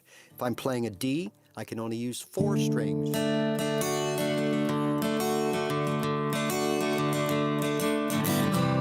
So I strum, then I arpeggiate. Strum, arpeggiate. You know, that's just a quick, but you get what I'm saying, right? So F, there's your F, that's your new F. Now there are different ways we can add to this, all right? But remember, a chord is only 3 notes. That's it, 3 notes. But Ray, you just played a G with all 6 strings. You're playing 6 notes. 3 notes. Let's take a look at that. A triad is a chord. That's the only chords there are. When we play an open chord, the reason it's an open chord is because there's an open string in the chord. When we play a triad, I'm going to use one as an example. Here's a G triad. 3 strings, 3 notes. G, B, and D. When we play an open G, 6 strings, 3 notes. Let's take a look. G, B, open D, open G, open B, fretted G. If you put your second finger like some people do, you're playing a G, a B, a G, a D, a B, and a G. You're only playing 3 notes. That's why this chord sounds so thick and beautiful, because you're playing 3 notes, but you're playing them multiple times, stacking them up. It's going to sound better than just this, which is just 3 notes. It's thinner.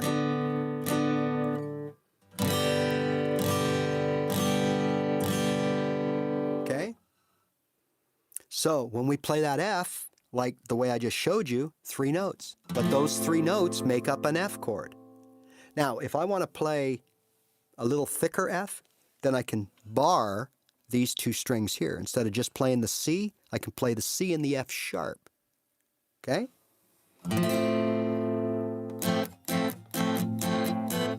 Or I'm sorry, F. Now look at this finger.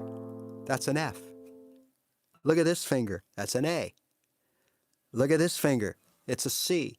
What are the 3 notes of F? F, A, and C. That's it. If we play the full bar chord, look at what we're playing. A, C, F. Take the bar off, there's an F triad. A little different than what you just played. Same 3 notes, so it's a triad.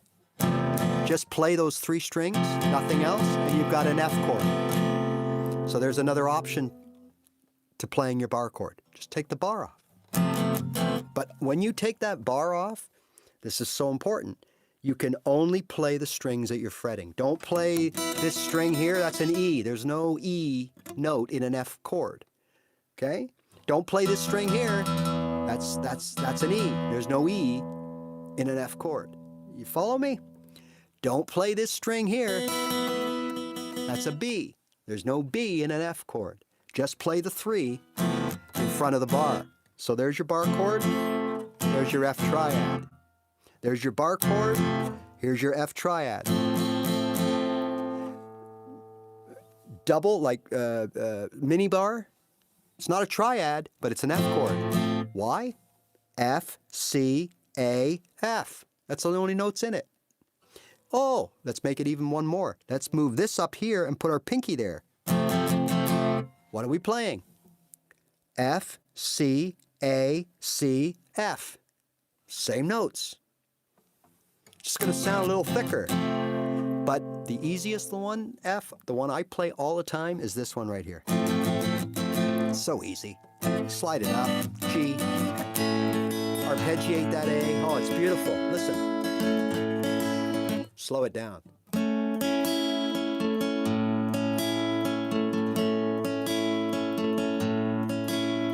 Go up and get that open A. Beautiful thing. Okay, so that's arpeggiating a chord. You can arpeggiate any chord. Just pick out in any order the strings that are involved in making that original chord. That's an arpeggio. Your ear will decide what sounds good and not. Okay. Just want to make sure that I didn't miss anything. So there's your F, right? There's your new F. When you're ready, you'll start turning it into a bar, little by little. The other is the B.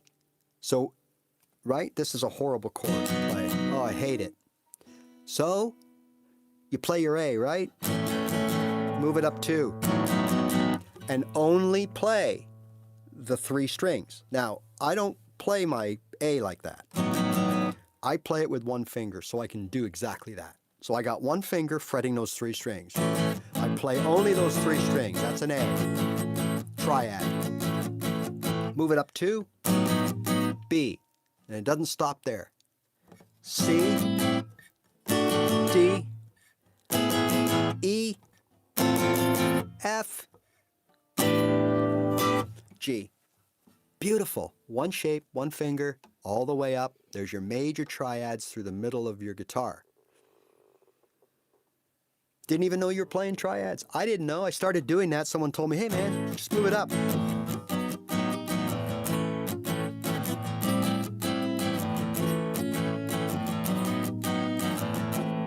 A, B, C, D, C, D, A. Right?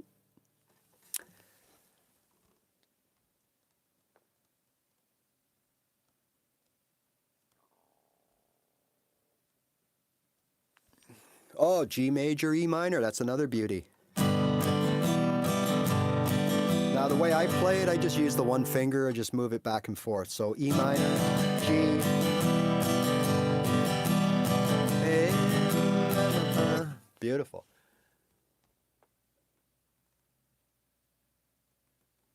CNK tube, KU tube, what are these names? Yeah, it is good. Absolutely. Thanks, Lance. Much appreciated.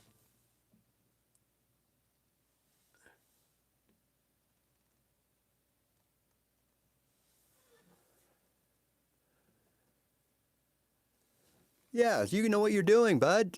Zombie, you know what you're doing. It never hurts to go back to the basics, absolutely. And a lot of us here, we're in the basics still, right? So, remember that when you come in, like a lot of people don't know, what you're talking about playing extended or arpeggiating chords. We talked a little bit about the arpeggiating part. So, and alternate tunings, that's something, that's not for beginners. So good for you, man. Like, that's great. And someone asked before, do I know everything, or can I learn, or will I know everything there is to know about guitar after 6 months or a year? And the answer is definitely no. And this is a perfect example.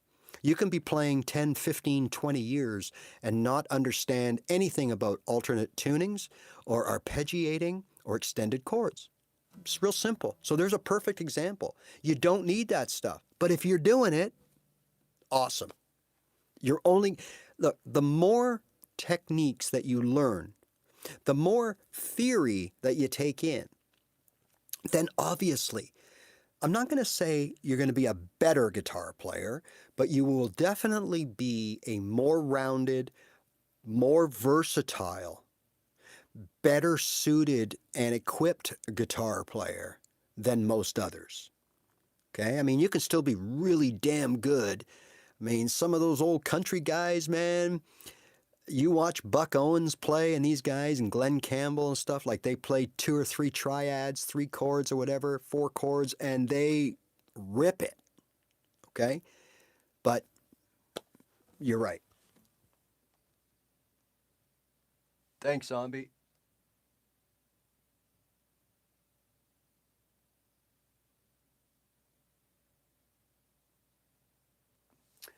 Yeah, okay, so if it makes you feel better, I never played a note of music till I was 50, okay?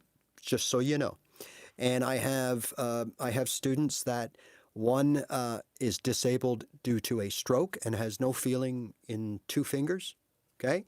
So we play 2-finger chords, doing just fine. He's about 2 months in and is doing just fine.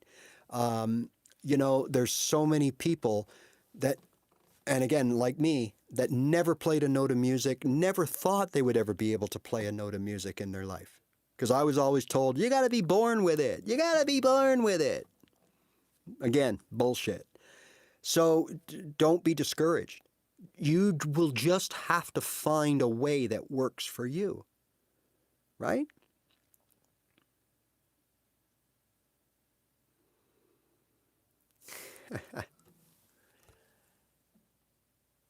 Hey, that F, yeah, it'll buzz because you got, it's like anything, right?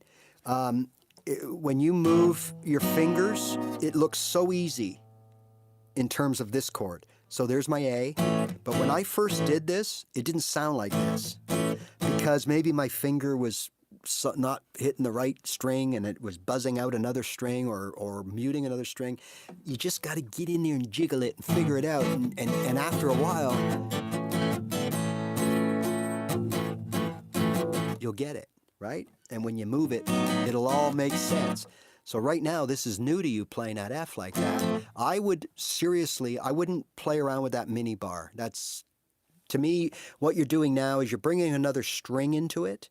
So now you have to have that bar has to be perfect. And that looks so easy to do, but to bar two strings with just the end of your finger like that, it's not that easy. So I wouldn't even worry about it. I just roll up on that C note right there, just like you were playing, there's my C, and just take these two and bring them down. Okay, there's your, and just work on it. And remember, just strum those three strings. You'll get it, and this is so easy. Now, later, I don't want to put too much in your head, but later, if you've noticed, I generally play my G like this, with these back three fingers instead of this, where I got to turn my whole wrist over. Okay? So now look what I can do. F, C, G, with hardly any movement. So before I'd have to do this. F, C, back this way, G. Now I just go. So it's a lot easier, right?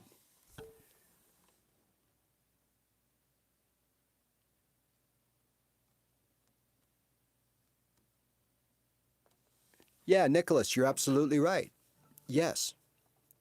And again, playing by ear. I mean, a lot of people say, "Oh, a lot of people think that playing by ear means, okay, I'm listening to a song. Oh, that's a C chord. That's a D chord." That's not really what it means.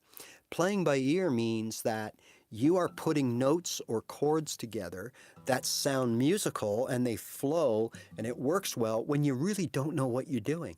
You're just playing by ear. And if it sounds good, it's good. It may or may not work. Normally, when something sounds good with ear and you check out the theory, you're right. The theory is bang on. You did it. But sometimes you check the theory out and it says, no, you shouldn't be playing an A minor there. That should be an A major.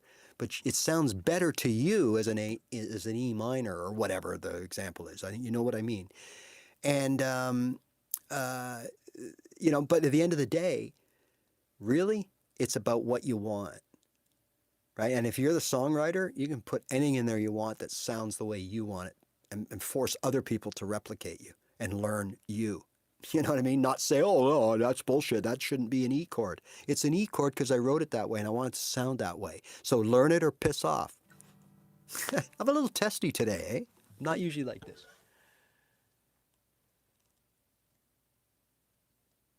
Well, I'm not awesome. Thank you, Lance, but I'm not awesome. I'm just a guy that has put the time in. And that's why I come on here all the time and I constantly say, there is no one technique, there is no course, there is no link, there is no secret cheat code that only the professionals know. There's none of that. It's all bullshit. The only way to get better with guitar or anything else in life is to do it repetitively, properly and repetitively, over and over and over again. Simple. That's the secret to learning the guitar. I put that up as a video. I don't know, I got 10,000 views or something. And people just didn't get it. They go, no, there's a certain thing you got to do. Yeah, practice. No, no, no, no, no. There's a thing that you got to learn, and I saw it. This guy had it, and it was I had to buy it, and it's a link, and it. You just got to practice. You got to get these two hands working like they belong to each other. Until you can do that, you can know all the C's, D's, and G's you want. But if you can't put it on paper like this, it's no good to you, right?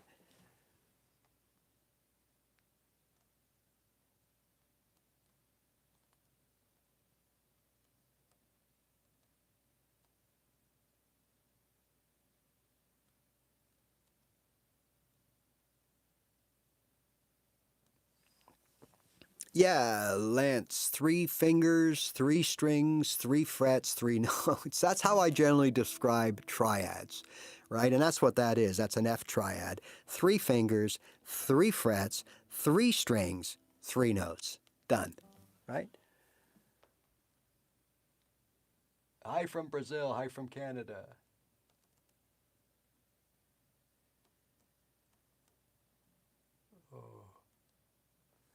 Yeah, baby steps is so important. Learn a couple of open chords, learn how to strum them, go from there. All kinds of videos on my channel that explain that, and I'm live a couple times at least a week. You can always pop in, and at some point later in the fall, I will be offering personalized lessons as well.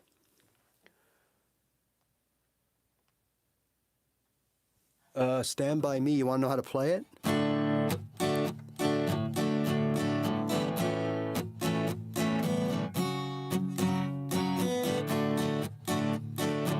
Something like this, I think. I think those are the, I mean, you can play it in any key, but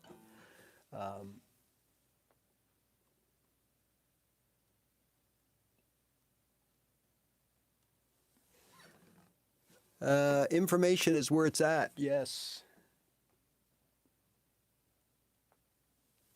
Hey, no problem. Glad I can help. And 46 is definitely not too late. It's probably perfect because you're mature, you know what you want. You know, you could probably afford to buy a good guitar and you know, hey, go for it, man. Go for it. Check in with me as you move along, and I'm glad you learn a lot.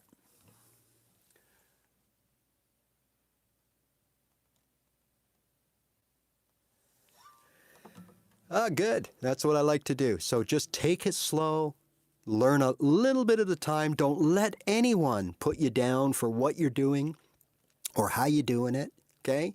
Slow, precise, build your skills gradually. And if you learn 3 chords from that one key, trust me, you'll be playing songs, and you'll be, once you look down and see your hands moving and hearing that you play a song that you've listened to 50,000 times in your lifetime, man, you might as well have an S on your chest because you're going to feel like Superman. And it's such an uplifting feeling. Now, on the other side of things, what happened to me was I listened to all these people on YouTube playing bar chords and power chords and scales and everything, and I didn't even know what I was doing. And I couldn't physically do it. I wear a wrist brace because of what happened from playing all these bar chords, and I couldn't do it. And after a year, I just said, forget it, because I sounded crap every day. But when you come to your guitar and you only know 2 or 3 chords, and you sit down and you go,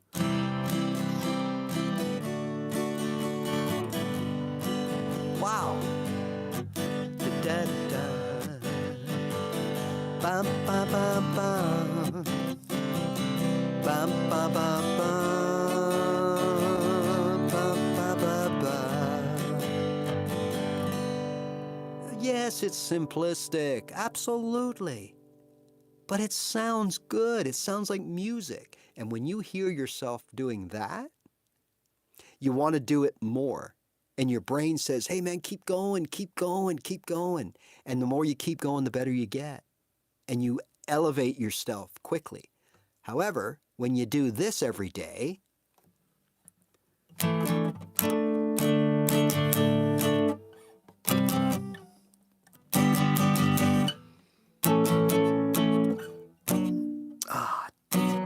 God damn it.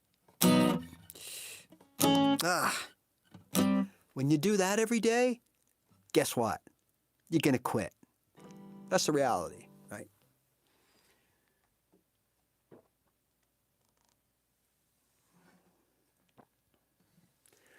What's that one G chord that involves 4 fingers instead of 3? Oh, yeah. Okay, I explained that a little bit earlier. Okay, so when you play a chord, you're only playing 3 notes. No matter how many fingers or strings you're playing, you're only playing 3 notes.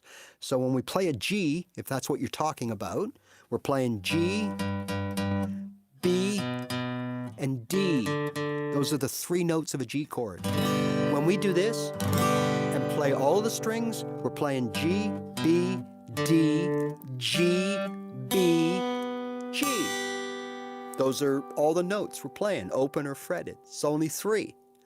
When we put an extra finger like that, all we're doing, you can sort of hear the difference at the end. So here's without that finger. Here's with that finger. You hear it has a, we're only adding another D. That's it. So instead of playing G, B, D, G, B, G, we're playing G, B, D, G, D, G. But it's still one of the 3 notes, G, B, and D, that's in the triad, the chord. All chords are triads, 3 notes. We just play multiple versions of the note. We don't play extra notes. We just play extra G's, B's, and D's. So that's probably what you're talking about. It's just another way to play a G chord. So if you play a G like this, there's that add 9 thing. So there's your G. Now what you can do is you can leave, I call this the add 9 box. You leave these 2 fingers in place. G, C, G, C. Bum, bum, bum, ba, ba, ba, ba, ba, ba, ba, ba, ba, ba, ba. Was it something I said or something I did, or did the words not turn out right? Okay, or you need a capo to play this, but for others here that have asked for this, I don't like to play it, and I'm not very good at it.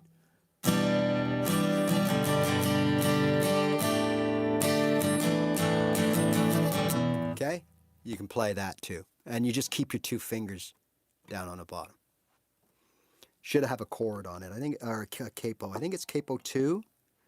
And if you do that little thing there, so we start with an E minor.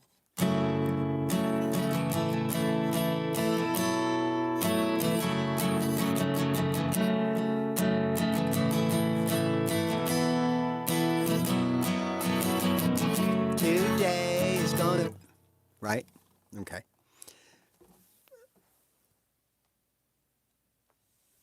The guitar is it's a Taylor 416.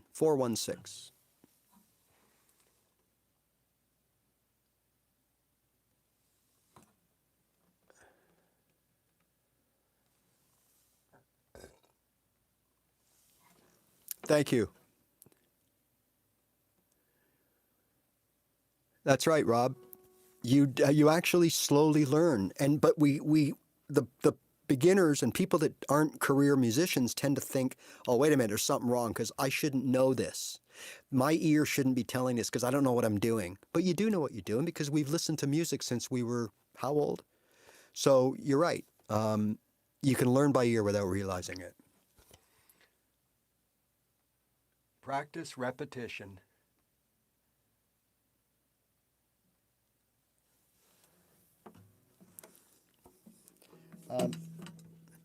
One second, guys. I just have someone ringing my door, and it's a package I'm waiting for. 1 second, okay?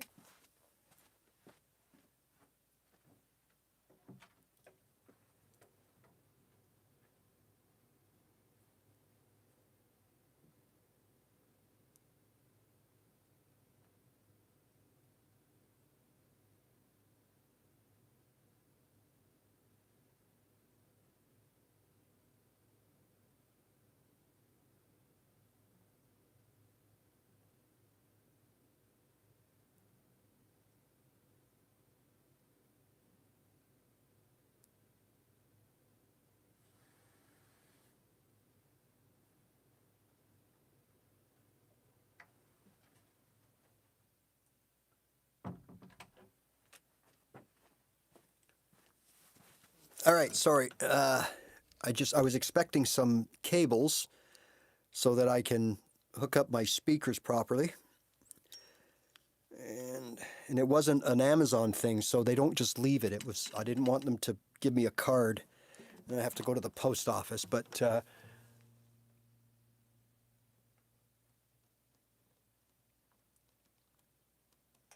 yeah, your brain is getting confused, Nick. That's the problem. Thanks, John.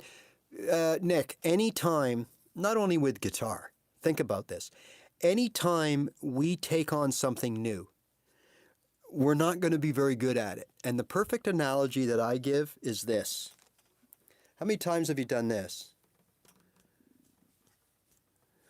Right? So you pat your head and you rub your belly at the same time.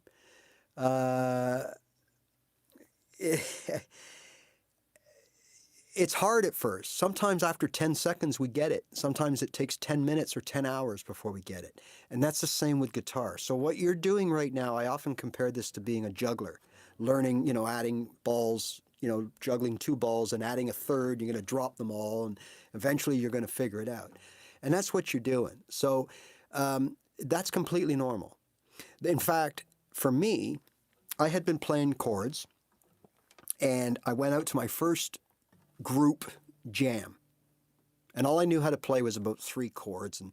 And I just thought I'd sit in and strum along. Well, they said, okay, Ray, you got something? Which I did. I prepared this little song, right? And so I started playing my 3 easy chords. And then the guy next to me started playing. So I was playing C, G, D. So he started playing probably like a triad or something. C, D, G. I was playing C, D, G, but it didn't sound like that. And when I heard him playing with me, it messed me up and I just stopped. Other times I'd be playing my stuff and someone would start picking out the notes. To my strumming, I stopped. Because I didn't have the ability to listen and process. And we get that through practice. And that's why I recommend backing tracks on some shows. I started this show with a backing track. But that's why, I do a lot of backing track stuff. And I recommend you do the same. Just 3 chords on a backing track. And just play along with them because it forces you to keep up. And it forces you, because remember, when we start, all of our brain is here to fret our chords. And then some of our brain, as we get better, starts worrying about strumming patterns. So now between going from C, G, and D, or E, A, and D, and strumming the right pattern, my brain is, the computer RAM, it's on 98% RAM. I don't have, now you want to sing. Sorry. First time out, it's going to be a crash. And then you're just going to figure it out. All right, Lance, thank you for joining. Bye for now.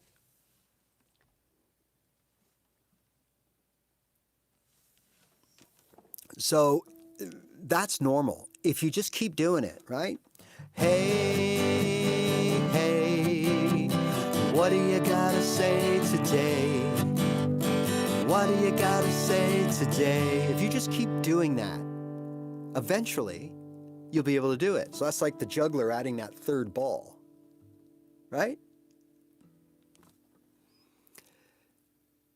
No, the B chord is yeah, it is, look, in pop music and rock music, you're right. A B doesn't appear very often. So it is a very bluesy, I guess it depends how you play it, right? But you're right, it can be.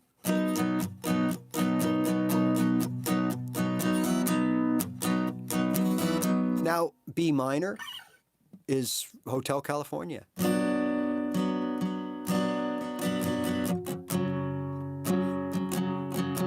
Right? So, I mean, it did something right, but that's a B minor. I get it. But you're right. It's one of all the chords people ask me about. Like, the one chord, well, there's 2 chords that I really just, okay, 1 chord, B.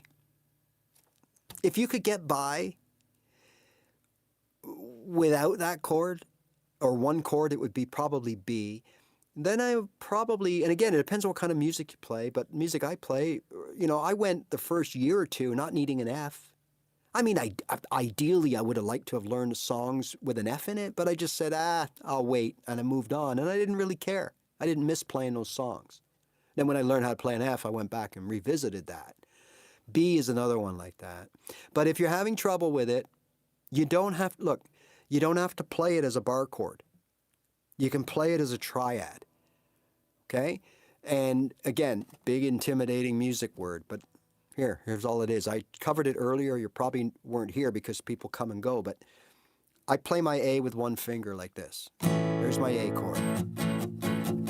Okay, you might play it like this. It's still the same.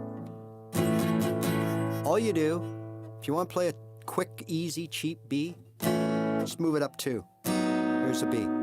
Here's the B bar chord. Hear it? That's a pretty good B bar chord. Now listen to the B triad. It's pretty damn close. And it's close because it has the 3 notes in it from the B. What we're missing is this B note right here that the bar gives us, right? So just play this. There's your A. So now if you're playing the 12-bar blues in, say, E, right? E, F, G, A. Yeah, so we got E, A, B, right? So look, E. I'm not going to play the whole thing. I'm going to shorten it. But there's E to the A.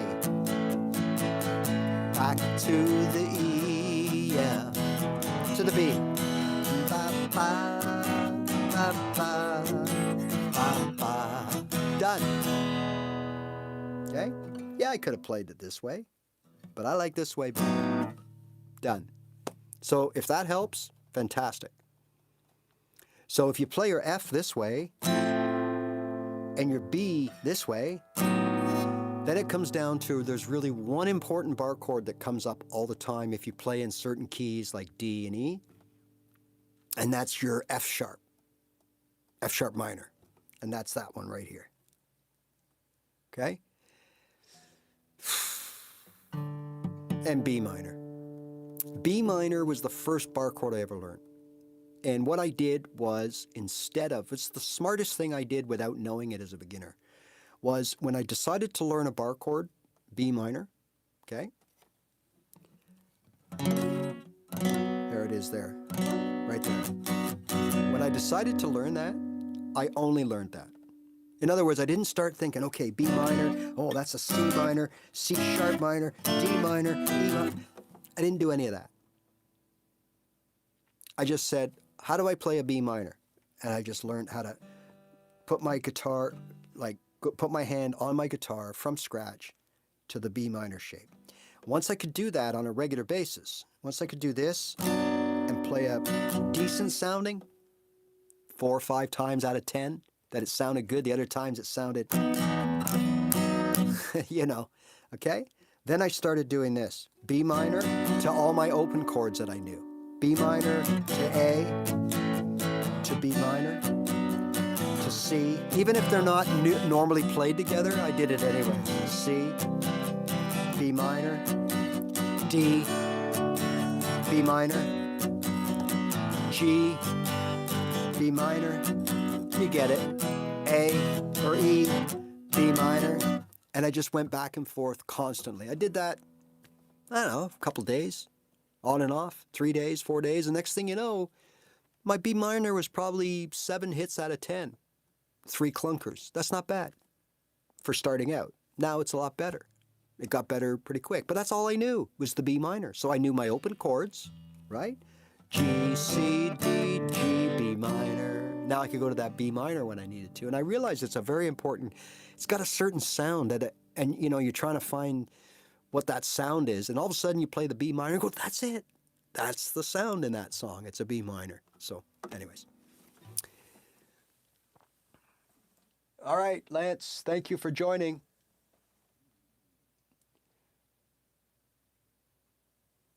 Hi, Chris.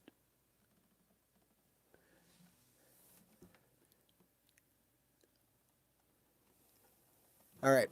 All right, everybody. So we've been here 2 hours. we gotta put a wrap on this puppy. Thank you so much for joining. Again, if you don't know who I am, I'm a nobody, but I'm just a guy like most of you here. I taught myself to play guitar. It took me 3 attempts over 3 years before I finally got it. And everything I talk about in my live shows and everything on my channel is everything that I did to get out of that typical beginner's thing, like having to be forced to learn things that I either couldn't do or didn't understand or wasn't good at. And I took what I knew how to do and what I thought I was good at, and I just used that. And those were open chords. And I just played those open chords, those 3 open chords, until they led me into songs, led me into strumming. I didn't know anything about theory or anything. I could care less. And here we are now. I write songs. I play gigs. I'm in the middle of recording some songs so I can, put some songs out on Spotify or whatever. I'm teaching people, which I never, ever would have thought I'd be able to do. So don't think too far ahead. Just think about what you need to get started, and that is 3 chords, 3 open chords from the same key. That's so important. All right. Thanks again, everybody. If you have any questions, you're more than welcome to comment on the videos. You're welcome to send me an email. You'll find it in the channel description there. I hope to see you again. And remember, there is only one way to get good at guitar and to learn guitar, but really to get good at guitar. One way. There's no cheat codes. There's no download links. There's no special booklets that someone's going to send you. All right? That's great and dandy. But at the end of the day, there's only one way to get good. And that's just play your guitar. If it's 2 chords, 3 chords, 8 chords, 1 scale, whatever it is, play it, master it, get really good at it. Right? Yeah, Milli Vanilli, you're absolutely right. Yeah. No, you're right. That is one way. And well, now there's 2 ways, because now we got this AI thing, right? So there's all kinds of garbage being uploaded that's completely AI. And on that note, I'll end with this. I listened to a program called The Money Behind the Music or something like that. And it's very interesting because it talks about all the money and everything else behind music. And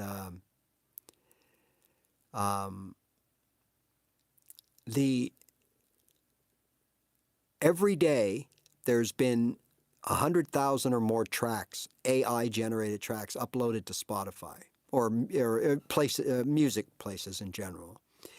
And when they first got uploaded, they all had really good listening figures. And now they've been checking on them every month.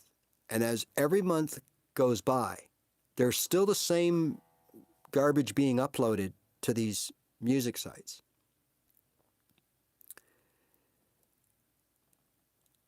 The listening numbers are dropping drastically. So what it tells you is people are listening to this AI music as a novelty, and they're kind of okay. But at the end of the day, it's not retaining them. So, but you're absolutely right, Practice till you get it right, and practicing till you can't get it wrong. It's so important.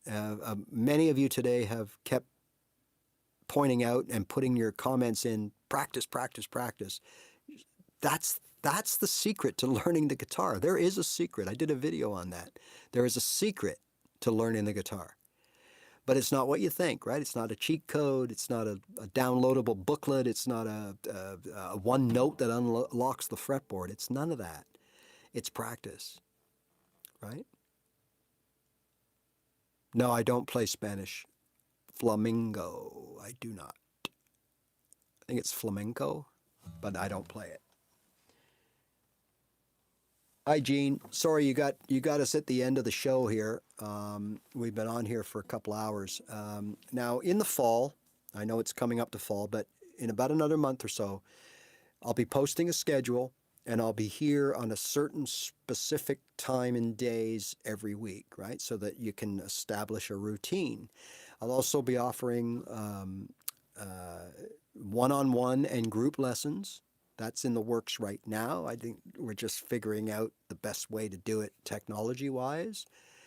And you can go through my library. If you think I can help you, or if you're happy with what you get here from the lives, the only thing I ask is maybe you subscribe to the channel, because it really doesn't matter to me if there's 1 or 1,000,000 people. I really don't care, because I get a lot of people view the lives and my videos. But YouTube seems to care, and everybody else seems to care how many subscribers you got. Well, whatever. So if you think I can help and you want to reward me, that's the way to do it. Just subscribe. That's all I ask. I've done some, Chance, and I will do more. Absolutely. No problem. And there might be a real basic video on my site, but and maybe not. So that's a good point. I'm going to make a note of that. Chance, I'm making a note of that, and I'm going to go through, and even if there is one on my site, it'll be from way back, and I will definitely include that subject. Okay, very soon I'll work on something that talks about those 3 things, and along with things like palm muting, right? You can put all that together, and that is a great way to elevate your basic chord strumming playing. Before you go off learning all different versions of how to play chords, maximize how you play the chords you know, and that's exactly perfect by using things like hammer-ons, pull-offs, slides, more for note playing, and so I will definitely do that.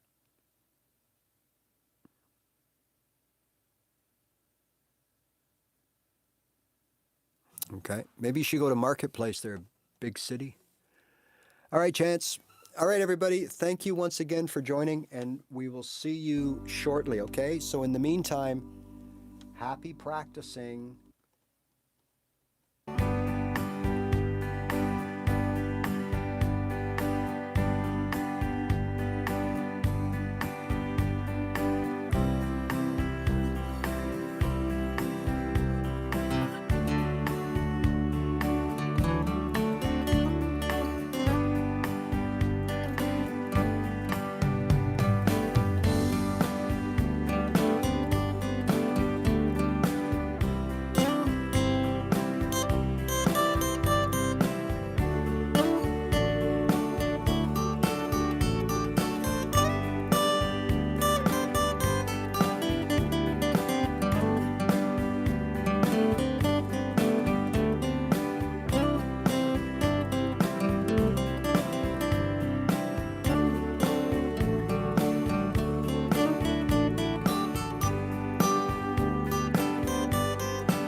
See you later, guys.